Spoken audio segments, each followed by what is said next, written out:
Baik, pemirsa kita lanjutkan kembali perbincangan bersama dengan Ibu Dita Indasari. Beliau adalah staf khusus Menteri Tenaga Kerja. Ya, Ibu Dita, kita akan lanjutkan kembali begitu yang sempat tertunda. Tadi adakah arahan-arahan juga yang sudah diberikan oleh Kemenaker begitu kepada pelaku usaha bagaimana untuk menjaga juga kondusivitas dari dunia tenaga kerja di tanah air?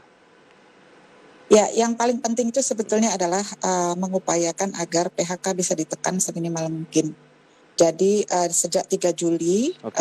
PPKM dimulai sampai sekarang per 25 sampai 25 Juli data yang masuk dari kita dari Disnaker itu 894.562 orang ter-PHK sampai 25 Juli ya. Oke. Dan kemudian yang dirumahkan itu 1,176 juta orang. Nah, Baik. ini jumlah jangan sampai bertambah lagi, makanya kita kemudian keluarkan Kepmenaker tentang hubungan kerja yang 101 itu. Hmm. Isinya adalah memberikan opsi arahan kepada pihak perusahaan bagaimana agar labor cost bisa dikendalikan, Ya. ditekan. Yang pertama adalah tentu mengurangi jam kerja, mengurangi shift, mengurangi lembur, karena lembur itu bayarannya kan besar ya Yes. per jamnya. Kemudian menegosiasikan upah minimum khususnya untuk kondisi pekerja padat karya, makanan dan minuman, tekstil, sepatu, garment, otomotif dan sebagainya. Jadi upah minimum itu bisa dinegosiasikan asal memang ada kesepakatan dari pekerja dan serikat pekerja. Oke. Jadi bisa dinegosiasikan itu juga untuk efisiensi labor cost. Lalu menerapkan sistem kerja 1-1-1. Jadi 1 hari kerja, 1 hari libur, 1 hari kerja, 1 hari libur, sehingga pekerja yang lain bisa tetap bekerja walaupun hanya 15 atau 12 hari dalam sebulan. Oke. Lalu ada relaksasi pembayaran BPJS, iuran BPJS Ketenagakerjaan di tahun lalu, karena kan banyak iuran BPJS Ketenagakerjaan kan dibayar oleh perusahaan. Iya. Kerja kan hanya bayar full untuk JHT. Nah, ini kita relaksasi di tahun lalu, juga ada tahun lalu kita bikin THR boleh dicicil, ya. Oke. Ini saya seumur-umur jadi aktivis dulu belum pernah THR dicicil. Nah, gara-gara pandemi, Iya, iya. situasi nggak normal, THR boleh dicicil. Baik. THR-nya bulan April, bayarnya bulan Desember. Itu Oke. boleh, karena situasinya nggak normal. Nah, kalau serikat pekerja nggak setuju, tidak diajak dialog, ini susah berjalan. Dan syukurlah kita dorong terus mereka dialog, walaupun tetap ada yang nolak ya, tetap ada yang marah gitu. Ya. Tapi kita berusaha supaya kasih pengertian ke teman-teman pekerja dan serikat pekerja.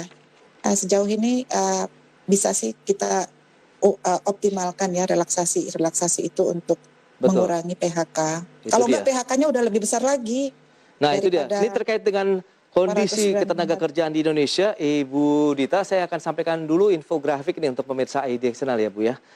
Baik Oke. pemirsa, seperti yang bisa Anda saksikan di layar televisi Anda, ini adalah kondisi dari ketenaga kerjaan di Indonesia per Februari 2021, data dari Badan Pusat Statistik Indonesia. Selengkapnya bisa Anda saksikan di layar televisi Anda, di mana ada sekitar 1,6 juta orang ini pengangguran karena COVID-19. Kemudian ada 0,65 juta orang bukan angkatan kerja karena COVID-19.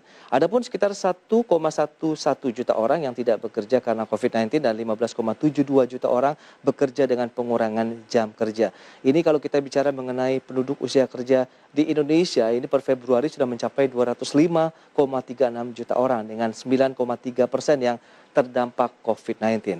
Nah, kita lanjut ke informasi berikutnya. Dari sisi jumlah pengangguran di Indonesia, ini juga data dari BPS per Agustus 2020 tercatat sekitar 9,77 juta orang mengalami peningkatan dibandingkan dengan tahun 2018 7 juta orang, kemudian 2017 sekitar 7,04 juta orang. Jadi demikian data-data yang mungkin kita akan ulas bersama dengan Ibu Dita Indasari, staf khusus Menteri Tenaga Kerja. Baik, Ibu Dita, berdasarkan informasi yang sudah disampaikan dan juga Ibu juga sudah menyampaikan begitu beragam langkah yang sudah dilakukan, arahan-arahan yang juga sudah disampaikan kepada para pelaku usaha begitu untuk menjaga tenaga kerja Indonesia begitu dari dampak COVID-19. Bagaimana dengan data yang sudah disampaikan begitu? Penduduk usia kerja kita 205 juta orang begitu, dengan jumlah pengangguran yang Anda katakan tadi juga bertambah dengan adanya COVID-19.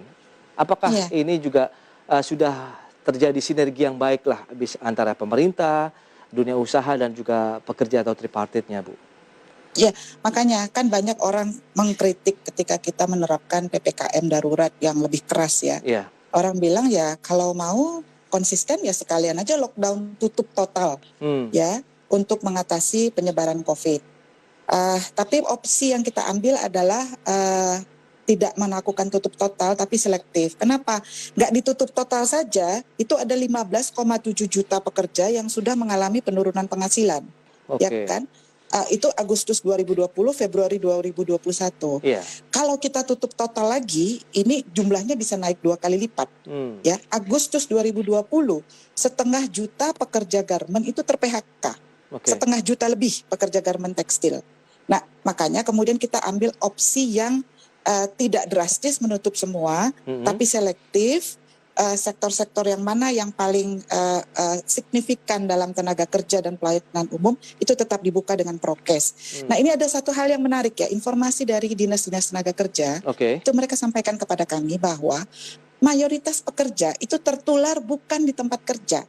Tertular COVID-nya itu adalah ketika mereka balik ke kontrakan, balik ke kos-kosan, balik ke rumah, bergaul dengan tetangga, bermasyarakat, lalu tertular.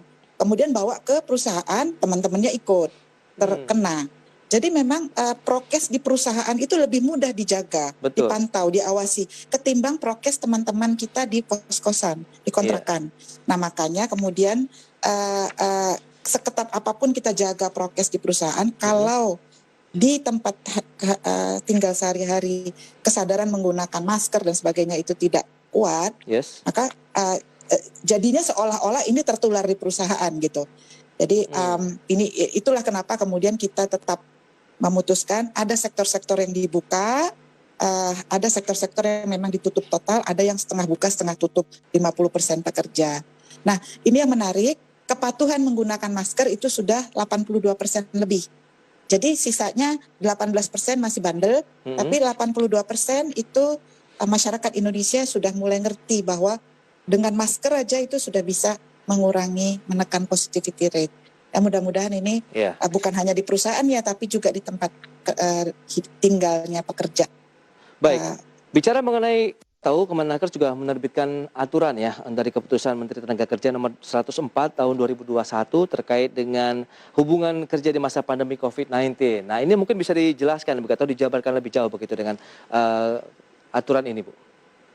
Ya, yang pertama ini kita harus pahami situasinya nggak normal. Jadi kalau kita berharap hak-hak pekerja dan hak pekerja bisa maksimal, itu juga tidak mungkin. Orang situasinya luar biasa. Jadi makanya hubungan kerja ini kita maksudkan agar pengusaha kita berikan opsi-opsi untuk menghindari PHK, tapi dengan kesepakatan dari serikat pekerja atau pekerja. Misalnya pengusaha mau bikin policy ya, kebijakan, kami mau menegosiasikan upah minimum, kami nggak sanggup bayar upah minimum 4,7 juta per bulan, ya kan? Secara undang-undang boleh nggak sih upah minimum dikurangi? Nggak boleh, secara undang-undang itu tidak boleh. Tapi karena ada situasi darurat, maka untuk industri padat karya, kami buka peluang untuk menegosiasikan upah minimum kalau memang perusahaan tidak sanggup dan serikat pekerja setuju. Sektor makanan dan minuman, garment, tekstil, otomotif, furniture, kulit, sandang, itu boleh menegosiasikan upah minimum. Nah, jadi serikat pekerja pun harus diberi informasi yang cukup bagaimana sebetulnya situasi perusahaan. Jangan ditutup-tutupin. Tapi perusahaan juga harus menerima masukan-masukan dari serikat pekerja. Kalau enggak, dua-dua damage nanti. PHK, pesangon nggak bisa dikeluarkan karena emang nggak ada uang atau nggak bisa full. Perusahaan juga berhenti, mau cari tenaga kerja dalam situasi begini susah. Buyer dari luar negeri juga kehilangan kepercayaan. Bu Dita, yang menarik perlu dalam lebih jauh bagaimana dengan pelaksananya di lapangan begitu bagi para pekerja tadi. Apakah memang akhirnya itu menjadi opsi juga yang harus dilakukan ataupun implementasinya ataupun banyak permintaan yang sudah dilakukan oleh pelaku usaha untuk menerapkan kebijakan tadi, Bu? Dalam artian ada pengurangan dari uang yang harus mereka bayarkan kepada pekerja. Iya, jadi waktu kita membuka posko THR, pengaduan THR baru beberapa bulan yang lalu, banyak pekerja juga mengadukan kenapa THR kami kurang, kenapa THR kami telat, kenapa THR-nya dicicil gitu. Nah, kita juga kasih penjelasan kepada para pekerja, supaya mereka ngomong ke pengusahanya, pengusaha jelaskan kenapa kami nggak bisa bayar THR. Jadi kita berusaha afirmasi pekerja untuk dialog kepada perusahaan berdasarkan pengaduan mereka kepada kami. Ya. Itu berdasarkan pengaduan. Yang kedua, ada perusahaan-perusahaan yang memang tidak terhindarkan melakukan PHK. Meskipun mereka sudah dialog, sudah mengurangi ini, mengurangi itu, tapi nggak terhindarkan. Contohnya Giant itu tutup sekian puluh gerainya. Oke. Ya, ya meskipun ada faktor penjualan online juga ya. Oke. Tapi mereka tutup sekian gerainya, ratusan pekerjanya datang ke kita negotiate, akhirnya mereka bisa bayar pesangon. Sekarang saya dengar juga salah satu maskapai penerbangan yang besar itu juga akan tutup. Lalu bank BUMN itu sudah menerapkan digitalisasi online dalam pelayanannya, itu juga banyak yang tutup dan ada juga yang mengadu kepada kita.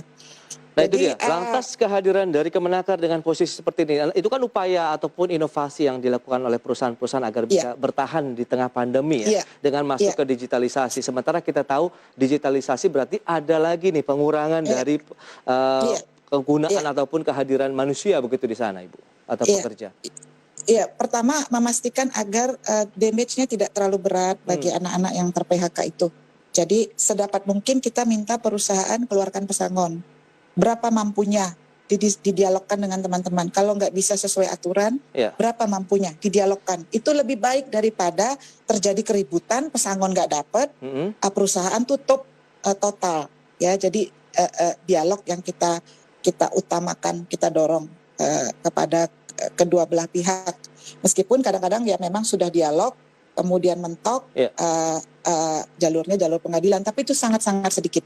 Sedikit yang membawa kasus-kasus ini ke jalur pengadilan. Yang paling sulit apa nih Ibu Dita? Karena mencari win-win solution antara kebutuhan pekerja, kemudian bagaimana mereka menjaga masa depan mereka di tengah pandemi, sementara perusahaan juga harus mungkin dihadapkan pilihan yang sulit, merumahkan karyawan, bahkan harus melakukan pemutusan hubungan kerja. Lantas bagaimana ini? Yang susah itu membangun trust. Oke. Yang susah itu membangun trust karena karakter perusahaan kita adalah mereka baru dialog kalau ada masalah. Oke. Baru dialog kalau mau ada kenaikan upah tahunan.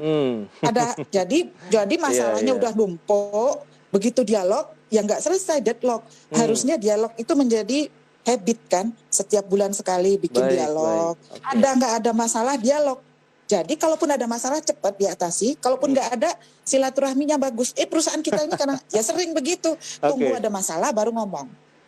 Nah, lantas bagaimana upaya-upaya untuk bagaimana kita menjalin trust, kemudian menciptakan suatu iklim yang kondusif bagi tenaga kerja di Indonesia? Ditahan dulu jawabannya Ibu Dita, kita akan jeda dulu sebentar. Ya,